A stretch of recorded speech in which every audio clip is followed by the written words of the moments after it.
Hello there, I hope you're having an excellent day. I'm Jess and this is Rise of the Mole People.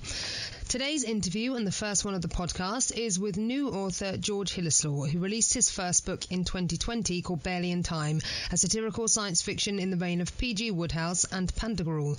We discussed, amongst other things, his book, his academic life and the tribulations of living in the Republic of Georgia. So hello, I'm here with author George Hilislaw of Barely in Time, and we reviewed Barely in Time last year. I think it was September or October, and it was a brilliant book. I absolutely loved it. So hello, George. Good hello. Thank you very much for having me here. You're very welcome. How are you today? Well, fine, I guess. This and that, working on my academic engagement, so to say. It is hardly surprising that a person like me tends to pollute the plitted groves of academy. So it's one of my vocations. It brings in the daily bacon, and it keeps the wolf, reasonably away from the door. So yes. There we are. Yeah. So whereabouts are you at the moment, if you don't mind telling everyone? Presently, right as I am, I'm marooned in the Republic of Georgia. That's actually my birthplace. So I didn't really have too much options, just to choose between countries. So, but 2 years ago, I was in Austria, a thoroughly splendid country. So already, I think you can tell from my book that certain parts of it are, heavily inspired by this kind of Austrian setting. Yes, yeah. Hillside resplendence and lakes and rivers and forests and things like that. Before traveling to Austria, one of my favorite authors, Dawnford Yates, has a cycle of novels based entirely in Austria, around Villach and Wagenburg and other places. So it's right around the Alps. So before traveling there, I really couldn't get it. Why Austria? I mean, it's a country, but why is it so special? And after discovering it, I sort of understood, those castles and the wine and people and everything. So it makes a splendid setting for an adventure to unfold. You have this kind of a complex terrain and mountains to cross and rivers to ford and things like that. So it's, it's a very good setting. Yeah, I think it's probably in the imagination of a lot of people who think of, big castles in Europe. Austria is that very fairy tale kind of land, isn't it? Yeah. And that and the sound of music, of course. Yes, of course. Yes, the sound of music. Yes, unfortunately, I think a couple of days ago, Christopher Plummer had passed away, one of the stars. Brilliant actor and thoroughly brilliant performance that he gave in that musical film. Julian Andrews, of course. So, I mean, that comes across obviously in the book. Anyone who's read the book will probably get that quite quickly. In terms of, so the setting is very European based, very nice. In a land that is somewhere that people might recognise. But in terms of the book in general, where did the idea come from? What was the kind of first inception of it? Well, it's a hard question, it's part personal experience, it's part communicating to other people, and it's part, of course, reading the literature that I always loved and cherished. So partly, if you think about Ruritania, it was largely inspired by what Ivan Vohr saw in his early novels, because he also had some Ruritanian episodes, and the whole novel of I think it's named Scoop is based on a journalist traveling to a alien foreign land and just having all sorts of funny and droll adventures.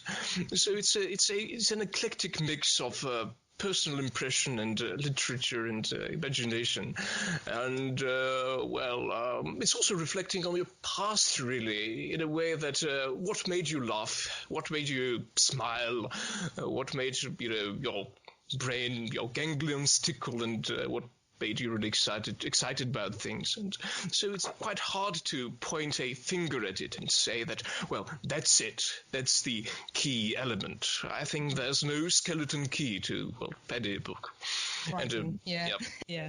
Well, they say, some postmodernist philosophers that the author is dead and there's no author. There's only a scripter of sorts. But they say, well, it's really stupid if you ask me, because if the author is dead, then who wrote that very postmodernist thing? And if I try to peruse it outside the boundaries of copyright, I'll be stopped and reprimanded rather quickly. So, absolutely. So the author exists. But I mean, I'm pretty sure I exist, and I'm pretty sure you exist, probably. We all exist beyond the point of reasonable doubt. We can have unreasonable doubts as much as we like. Unreasonable doubts, but within reasonable doubt, we do exist. In some form, at least. We might live in the Matrix. Depending on how interested people are in physics, there might be some questions. It could be a computer simulation, according to Professor Nick Bostrom of universities. Yeah. I mean, disprove it. It all boils down to statistics, and if we try to simulate in a way in our minds the future of our civilization. So, how many advanced civilizations would be able to simulate their past? So, I'm not a specialist of that field, but according to the calculations, there is a very large number of such possible simulations. And once again, according to, I think it's statistical analysis, there's a great chance of, the present slice of reality being rather that simulation than the actual reality. I mean, we have numbers, those numbers are larger. I think it works like that. I'm no expert, so I could be talking out. No, but you make a good point, because it actually ties in quite well with your book. So it's written in a very Woodhouse kind of style, but it is also science fiction. So it works very well. It ties in very nicely. It's got that kind of old H.G. Wells kind of thing, the science fiction, but the older style writing, which works really well, and it's a style that I like very much. Pleased to hear that. So where did that come from? Are you interested in science fiction or physics or time travel? Well, it's by my nature, I think I'm a generalist of sorts. It's one of the dilemmas, I think, that Isaiah Berlin had postulated, the difference between a hedgehog and a fox. A hedgehog is the kind of person, let's say, that accumulates concrete, precise knowledge of one field. So imagine a hedgehog with an apple on its spikes, carrying that big apple of knowledge. And a fox is a cunning little animal which meanders about and tries everything and goes everywhere and tries to sniff out every interesting bit of information. So I'm more of a fox, let's say that. So I read literature about quantum physics, string theory, of course popular literature, like what science. Well, and not with those. I'm not mathematically equipped, let's say so. My brain isn't. So I tend to read books by Stephen Hawking and David Deutsch and other writers of the Carlo Rovelli, for example, and other writers of a similar vein. But at the same time, I do really enjoy Woodhouse, and I also read Isaac Asimov, and sort of really, I just brought those things all together. So,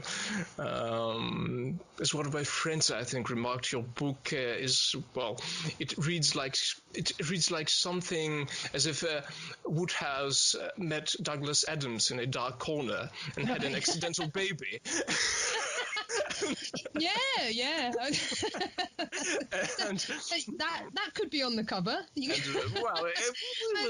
I said, of course, I couldn't really compare myself to either of those greats because I can perceive it. There's a qualitative difference between me and those writers.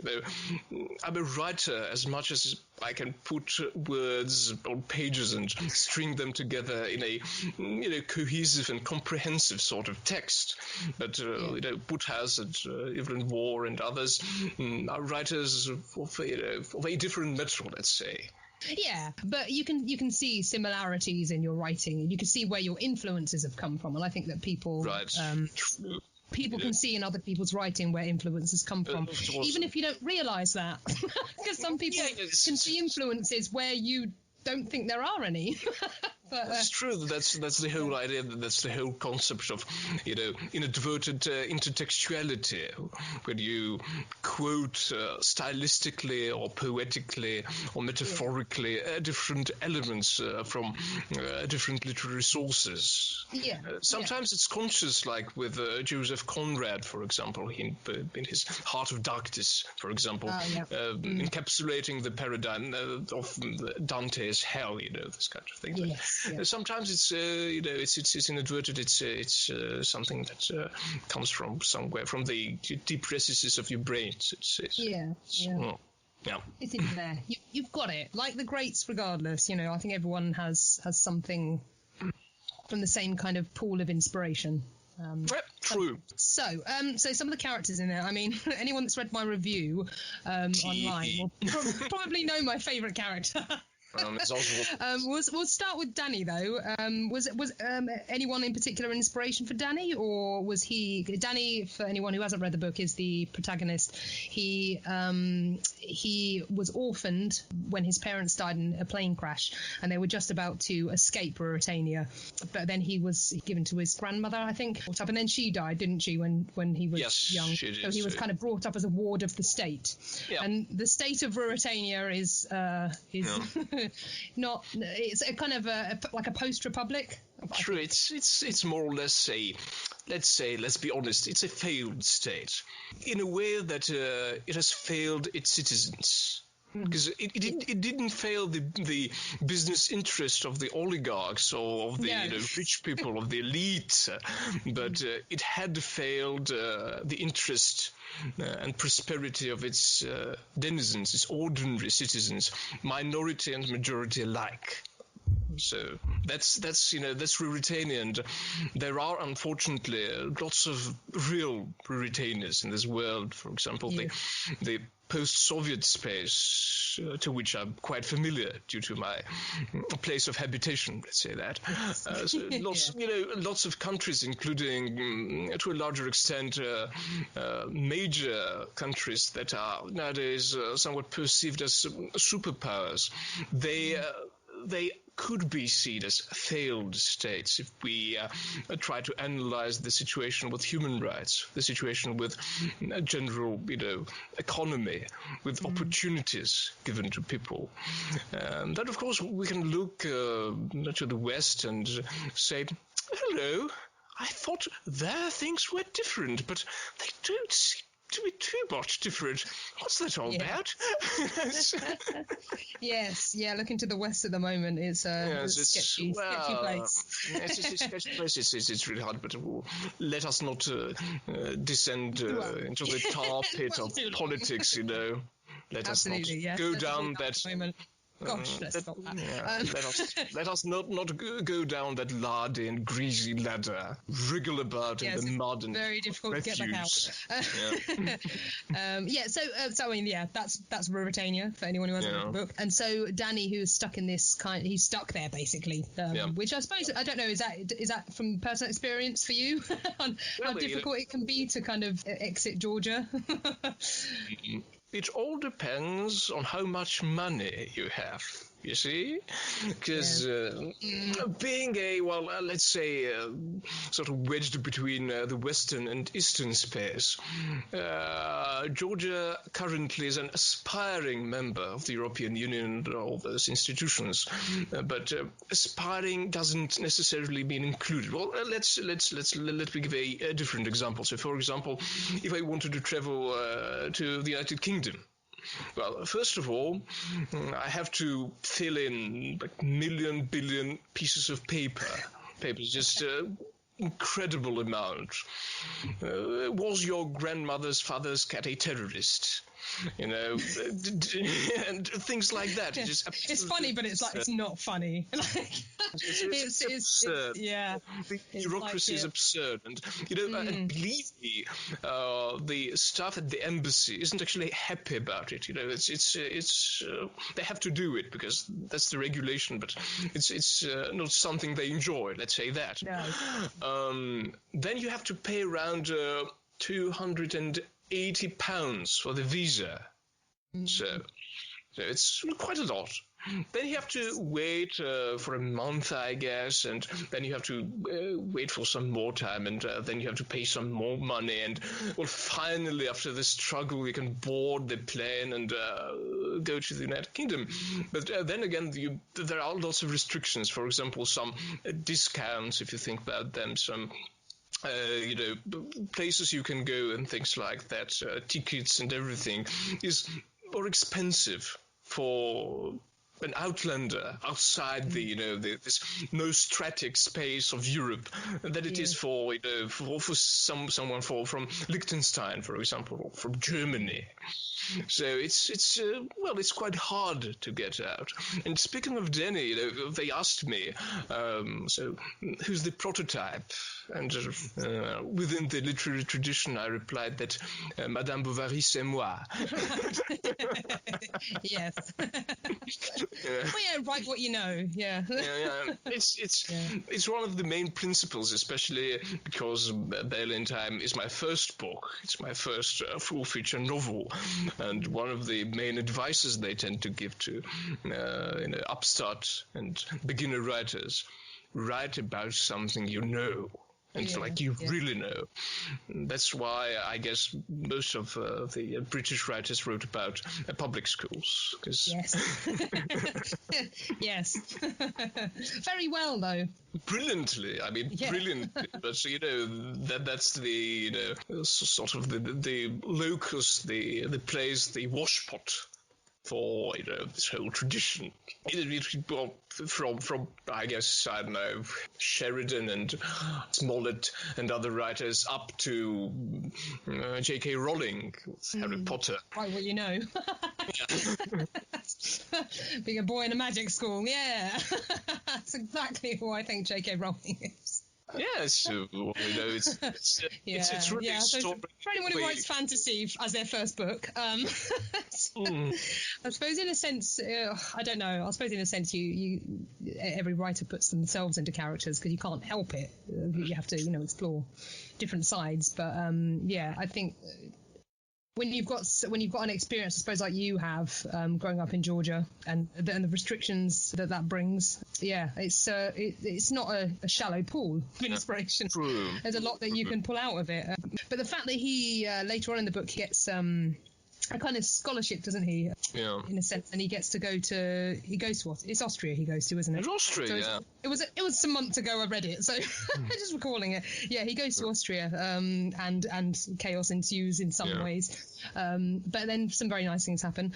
But right, well, and very well. Growing up in Georgia as well, how did you get into, kind of Woodhouse writing and those kind of books? How did you kind of find that literature?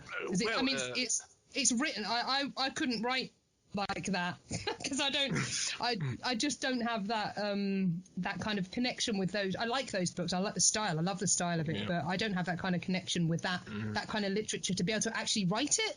and I was born in England. So it's how did you all the way over there, thousands of miles away? Thousands. That sort of makes me feel a bit like a parvenu, like a.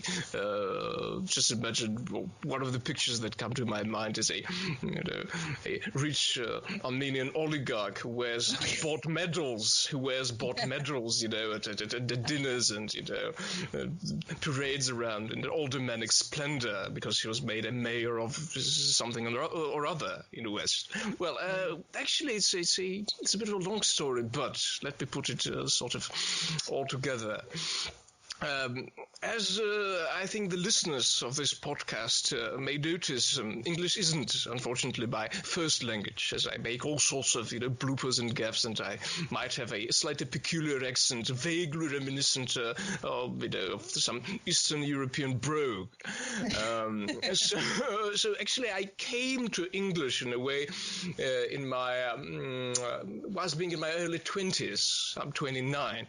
Right now. So when I was 20, I could, I had a vague idea of English, and I could speak, not really, but I could write a bit. And it was, if we take the ordinary academic scale, I was around A to B1 level of competence, let's say so. It's like between a beginner and intermediate. Okay, all right. So when I was 20, I was kind of there. But Woodhouse and Chesterton and other writers, I had experienced them reading in Russian.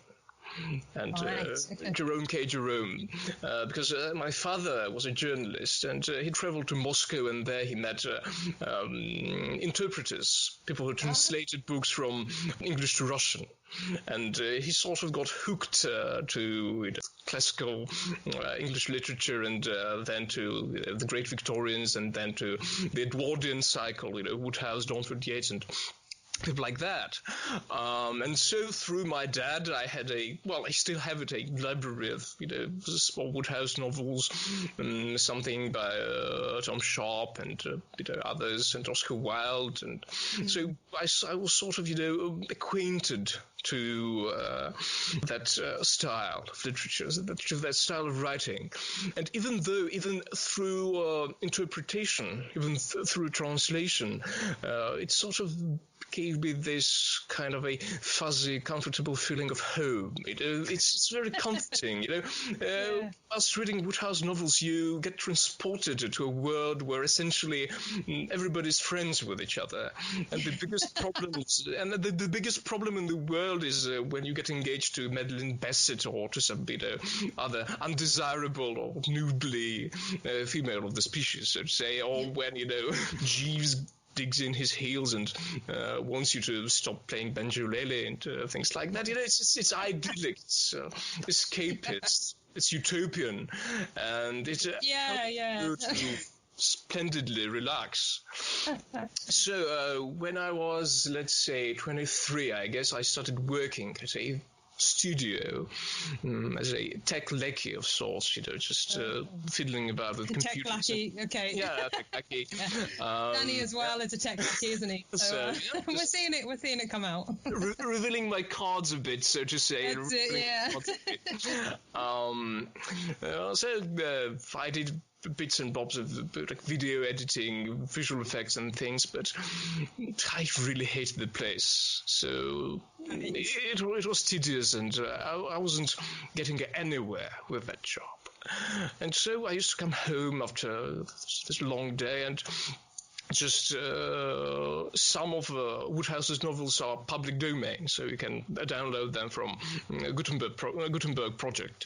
So I bought myself a Kindle, and I used to download those books, and just for an hour, maybe for 30 minutes, just to forget myself and slowly read. At first, it didn't make much sense, but it sort of grows on you. And Woodhouse's verbal pyrotechnics, his flamboyant style, and his usage of vocabulary and characters and setting and so on and so forth, I was sort of drawn to it, like to a magnet. And then, then I discovered Oscar Wilde in English and Evelyn Waugh in English and, other writers in English. And they used to ask me, how did you learn English? I didn't. I made it. I made exactly.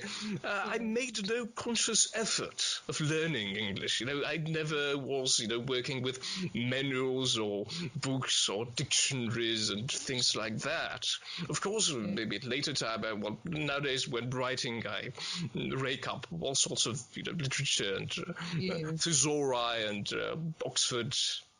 English dictionary and things like that. But if we speak of my establishing years, it was play. It was le plaisir de texte, la jouissance de texte, as Roland Barthes puts it. Because before learning English, I was schooled in French since I was 8 years old. Oh. So I have some memoirs of my français. Right, yes. Maybe we have memories of French here as well. Yeah. I can't feel. I remember some of it, but true. Well, it's a memory. Well, so that's how I sort of picked up that kind of language, and here we are, 10 years after. Here I am. Sort of moderately competent, let's say that. I'm not claiming to be the besserwisser of language, and of writing. It's something that I enjoy doing, and if it works, it works. If it doesn't, did DOMs. Well, it worked for me. Thank you very much. I really, really enjoyed it. Just the fact that it's you never quite lose the pace of it. It's and you never quite lose the pace of the narrator as well. But the whole way through, you keep up that kind of style, and you keep up the kind of enthusiasm of the narrator for the story. But it's I loved it. Obviously, anyone that's read my review online, it's obviously I did. So I want to come on to Miss Oswald. Oh dear. Here we go. She's my favourite character. Here we go. If you anyone who has read the book will know who I'm talking about. Anyone who has not, she is hilarious. She is George can tell us where her inspiration came from and where the character came from. Anyway, she's kind of like a nemesis to Danny, but they only meet once, I think. She's kind of like the total opposite of him. True. Hilariously. So tell us about Miss Oswald. Well, once again, it has different sources. On the conceptual level, I wanted to personalize everything that was, in a sense, wrong with Ruritania, but also with the attitude that stands behind the whole concept of Ruritania, of failing people on various levels. When you trade friendship, when you trade humanity and humility for lust for power, lust for money, in case of countries, but for Miss Oswald, it was this kind of a Nietzschean drive for absolute power, to become the Übermensch of the society, to dominate everyone and everything, to create a dictate of her own will and nothing else, to stymie and stifle every possibility of dialogue. And in a sense, not in a sense, in a very much a direct sense, Ms. Oswald is the epitome of everything anti-democratic, because democracy is all about having choices and having discussions and being, oh dear, is this way or is it that way? And I don't know. And it's not efficient. It's a fuzzy sort of thing. It's not as efficient as if we think about vehicles, like a technocratic dictatorship. It's a Ferrari. It's a Zonda. It's like darting, whizzing past you. It's super efficient. Every bit and bob of it is specially designed to produce more power, to enhance speed and things like that. Whilst a real, liberal democracy, it's like an old horse. that trundles about, sort of totters through the familiar landscape, and stopping once in a while to graze on the grass, and just to look about and with bleary-eyed and neigh and do things like that. It's not efficient. It's not efficient at all. But if you're astride that kind of horse, like Don Quixote, you have the unique chance of observing the scenery, of observing things around you like they are, without speeding and whizzing past the landscape in this, this huge trade of dictatorship, in this car or something like that.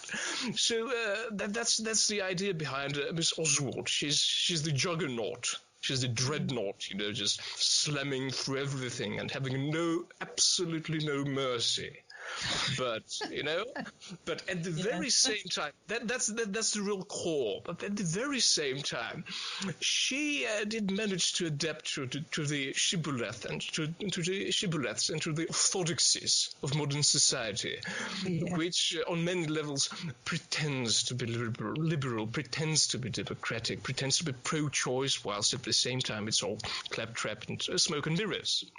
So, in a very sneaky way, she did devise a mask to adapt herself, because she was really preaching values, such values that we usually take at face value. She was talking about freedom, and once again about democracy and about choice and things like that, but in such a way that did subvert the actual meaning of those words. Yes. And one of the problems in our society is that we don't talk about those concepts frequently enough.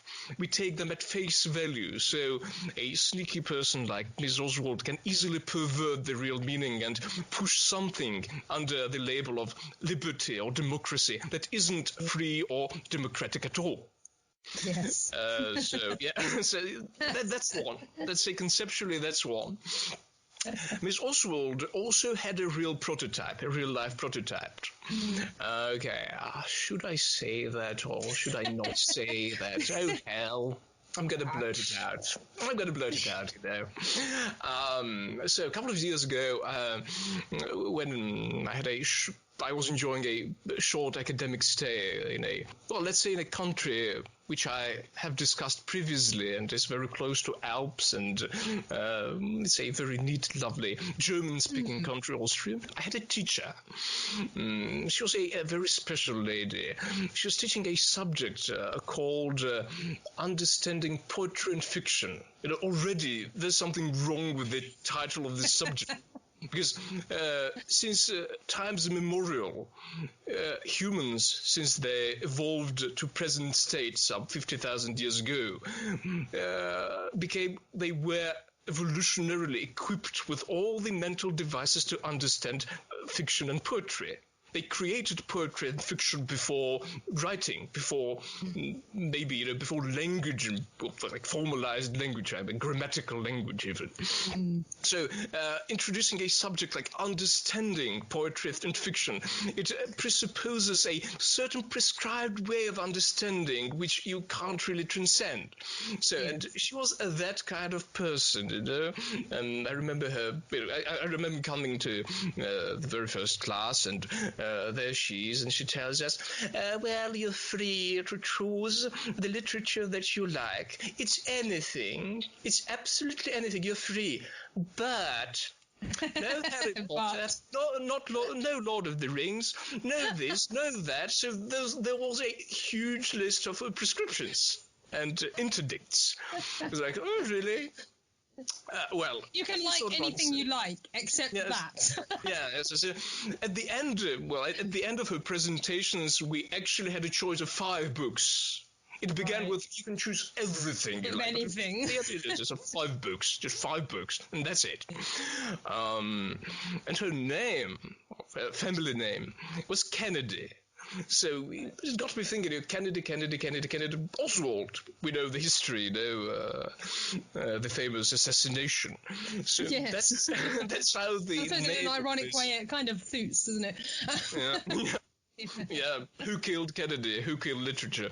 And that's how the character was conceptualized and created. Yeah. Well, yeah. Yeah, it's quite it's good because I mean there's a scene kind of around that in the book as well, which is it's one of those things you're like, no, that can't have happened. People aren't really like that. They are. They are. They certainly can be. Yeah. So I just loved reading her scenes. They were hilarious. And I mean, the outcome for her, I suppose, isn't ideal in the end. But really, really, really fab. So your next, is there a new book on the horizon, a next book, or what are your plans for the future at the moment? Well, of course, naturally, following my calling in a way, I'm thinking about writing a next book, and I also had ideas about writing a sequel to Barely in Time or something, or a spin-off. I don't know. It's all I'm rather reluctant about the general ideas of spin-offs and sequels and things like that. Just sometimes it's better to leave things as they are. But at the very same time, I have, some ideas, some things here and there that could be strung together, could be entwined to produce something coherent, I hope. Cross fingers. Fingers crossed. So maybe this year something shall come out. And presently, unfortunately, for my creative career, in a way, I'm engaged writing a master's thesis. So that's why I virtually had no time to work on my literary output or to design something. Something creative, something interesting. But, well, one has his own obligations and one has to fulfill some functions. Quite honestly, I don't want to disparage the whole idea of participating academically in life. It's quite interesting, they're doing research and digging up things and putting things together. It's a quasi-Holmesian profession, it's solving mysteries in a way. But without a certain stylistic and epistemic impositions, the whole thing would be much, much, much, much better and much more enjoyable, if you ask me. Otherwise, well, we'll see. I can't really promise anything, and maybe also I'll be releasing a collection of short stories because I have a catalogue of finished, unfinished, semi-finished short stories. Then there's the whole issue of the Black Beetle, a collection of papers and essays. But, I released it at first on Amazon. It was available for a brief period of time, but then I pulled it off the shelves because, then I thought otherwise. Maybe it's a bit too early for me to release a collected assortment of my blasted papers. I'm not, Sir Arthur Quiller Couch at the end of his career, or, Coleridge or Dryden or one of the greats. They usually release those things posthumously after one expires, and I hope maybe I have still a couple of more years still in me. Who knows? Just a couple, right? I'm 29, pipes and whistles and the sound and everything. Getting on. Getting on. Yeah, maybe don't write yourself off yet. You probably got some time ahead of you. Couple of years, maybe. Couple of years at least, yeah.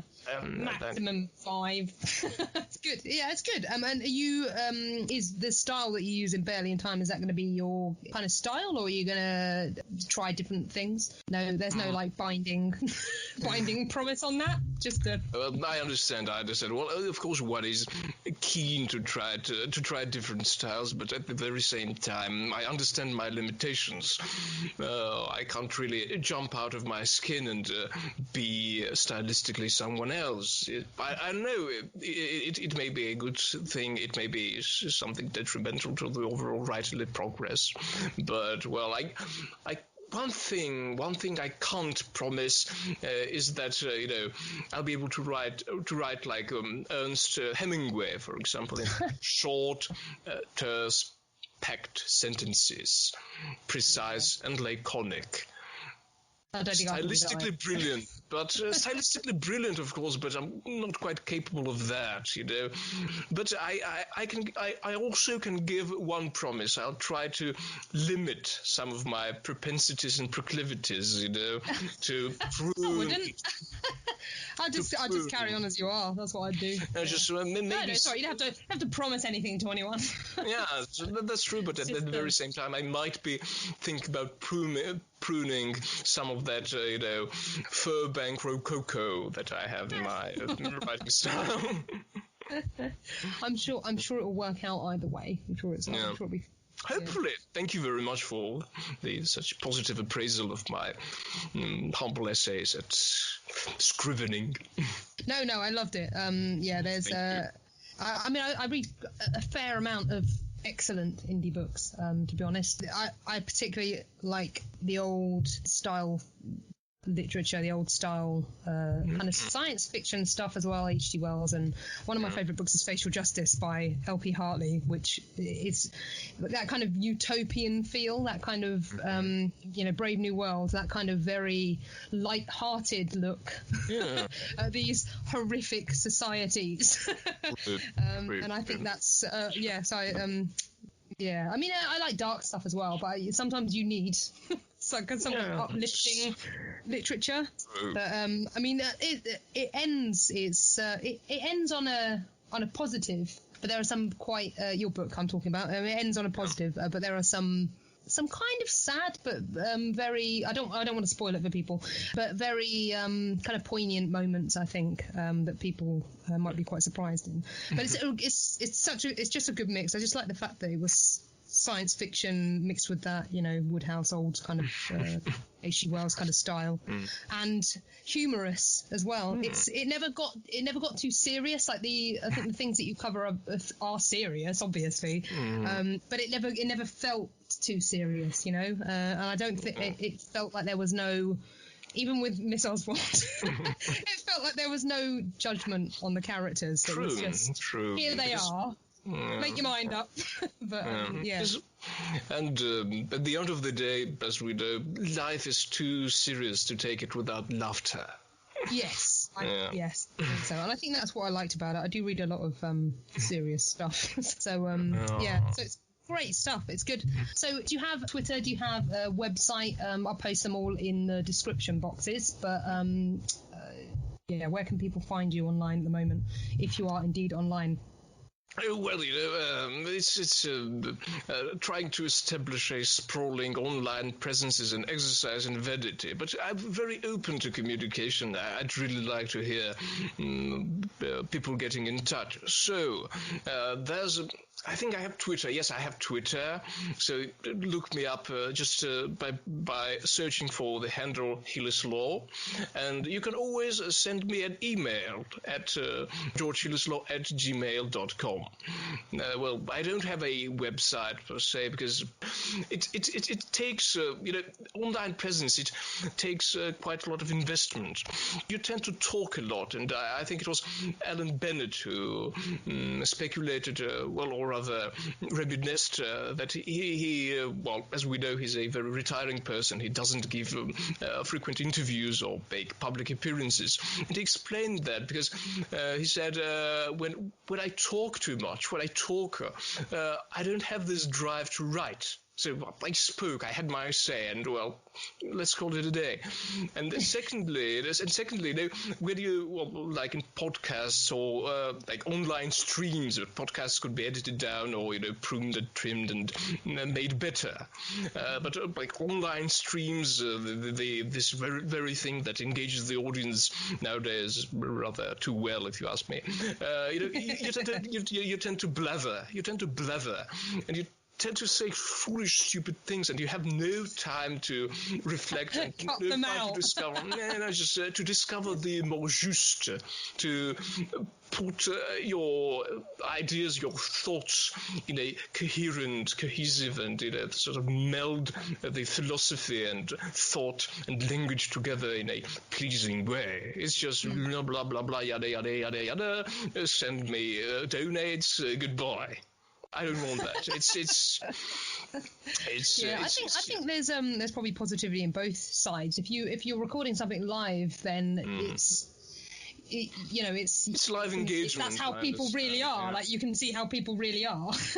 But if you're doing something like a podcast where you can cut things out and you can refine them and pretend that's how you really are, it's a little bit of a different, But I mean, that's if we released books that were how we really write initially on our first draft.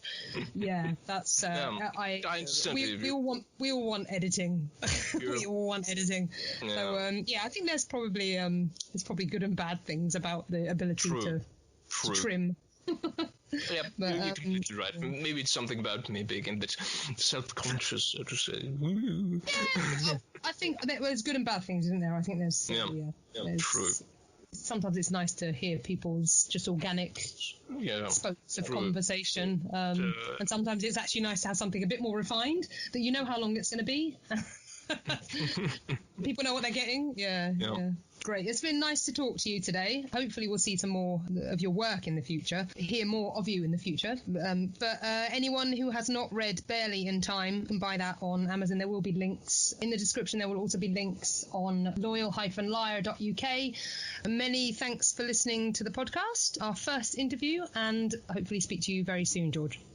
Thank you very much. Thank you for having me here. It's always a pleasure to talk to you, Jess, and it's an honor and a privilege to be on board with Lawyer-Liar. Thank you so much.